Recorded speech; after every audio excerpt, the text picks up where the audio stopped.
Երեկ Եվրոպական միության դիվանագիտության ղեկավար Կայա Կալասը հայտարարել է, որ Հայաստանի իշխանությունները դիմել են ԵՄ-ին, խնդրելով աջակցություն ընտրությունների ժամանակ Մոլդովայի օրինակով կամ փորձով։ Ելնելով այս հանգամանքից պետք է արձանագրենք 3 փաստ։ Առաջինը, սա ուղիղ միջամտություն է արտաքին ուժերի կողմից Հայաստանի ներքին գործերին։ Երկրորդ, օրվա վարչախումբը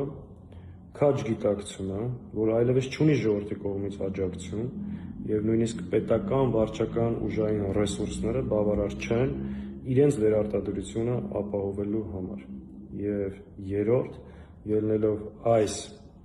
իրավիճակից, իրենք արտաքին ուժերի միջամտությամբ հենց Մոլդովայի օրինակով պատրաստվում են առաջիկա ընտրություններին չեզոքացնել ընդդիմադիր ուժերի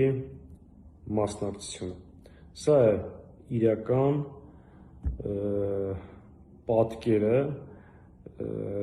Նիկոլ Փաշինյանի իշխանության, ժողովրդավարության, անկախության եւ ինքնիշխանության մասին։ Եվ ամենևին չզարմանաք, եթե առաջիկայում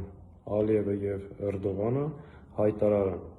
որ տարածաշրջանում կայունության եւ խաղաղություն հաստատելու համար Նիկոլ Փաշինյանը դիմել է իրենց,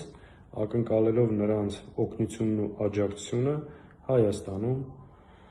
Փաշինյանի վերարտադրությունը ապահովելու համար։ Իրականում, բայց